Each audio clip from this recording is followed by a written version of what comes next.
Oh yeah, here we go. I'm gonna be so strong on my bike this year. No, I'm not, because that is not how the bird dog exercise is meant to be done. Today, we're gonna take a look at the top 3 bird dog mistakes that you're making, which are causing you to lose power and actually have more pain than fun out on the bike.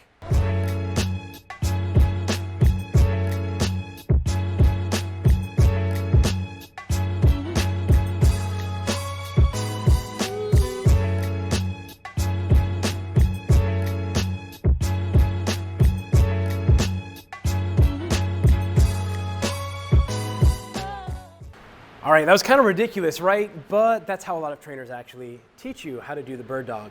Now we're gonna look at the top 3 mistakes, and we're gonna get you moving way better with this exercise, which can be fantastic when done right. So Jordana's here. You'll notice that one of the first mistakes that we make is that we set up with the arms either too narrow, or meaning too close to the hips, or too far out. The first correction to this is gonna be pretty easy. We're just gonna move the hands a little bit further forward and a little bit wider. So we wanna have the wrist directly underneath the shoulders and the hips directly over the knees. Now the second mistake is also in the setup once again. You'll notice Jordana here has her shoulders back just a little bit. We actually want to actively push the floor away from the serratus anterior. So let your shoulder blade come down into the floor a little bit right there. So you'll notice now she's active in through her spine. She has a nice flat spine, a neutral spine. Her head is nice and neutral. This is what we're looking for: ear, shoulder, hip in a nice straight line. Now from here, the last mistake is bringing the elbow to the knee. Please, Lord, do not do this. You are then going into spinal flexion, which you are already getting tons of on the bike, and we want to avoid that as much as possible.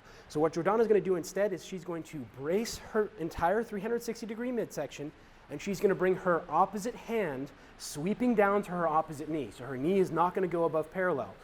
She's going to lift the knee just a little bit, and now she's going to sweep, moving only from the shoulder and from the hip.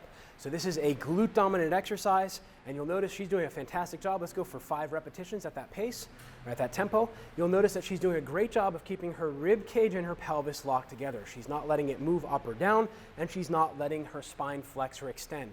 Now, as she comes up through this, what happens for a lot of us is the shoulder tends to take over as we're in that forward flex position on the bike, especially triathletes, all that time. Now, what she can do, the next repetition, is she's gonna come up and she's gonna form a fist, and she's going to crush her fist, pause at the top, and think about squeezing the muscle in the middle of her back. Excellent, for 1 second, and then back down. Now what we've just added is an increase in neural demand. You notice she did a nice job of setting down controlled, and she shifted just a little bit. Let's go ahead and switch to the other side, and we'll keep on talking through this just a little bit more. Now as she's gone through and she set herself down, we see a little bit of fatigue in her body as she goes through. There we go, that's a fantastic job right there. You'll notice that this leg is not going as high as the other side, but that's okay. This is a 4th common mistake that people make in thinking that the heel has to go up to the level of the hip or above. That is not the fact.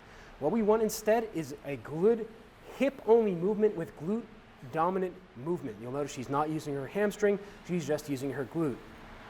These are the most common mistakes that we tend to see, as well as letting that shoulder come up overhead. Great job. Let's do one more just like that. So we want to move from the middle of the back. We want to move, from the shoulder using the muscles of the middle back, and we want to use the glute. Go ahead, last one, and then we'll relax. There you go. And then as she comes down, the last one and the 5th, we'll call it the bonus, is we want to control as we set down, right there. Let's see a bad repetition. Let's one up with good control, and then just relax it before you get to the ground. Okay, that's what we don't want to see, is everything relaxes and her hips shift from one side to the other. Now, when you practice these, it's going to make this exercise a lot harder. Take your time, start off with sets of 2 or 3, aiming for great control and great movement, and you will begin to build the skill of movement and make the mind-muscle connection. Now, if you found this exercise video helpful in helping you understand what not to do with the bird dog and the most common mistakes out there, make sure you're hitting subscribe down below and comment. What were your mistakes when you started the bird dog?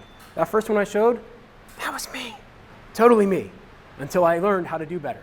So comment down below and make sure you're subscribing to the HVTraining channel. When you're done with that, head on over to the Human Vortex Training website and download your free gift. Until next time, remember, train smarter, not harder, because it is all about you.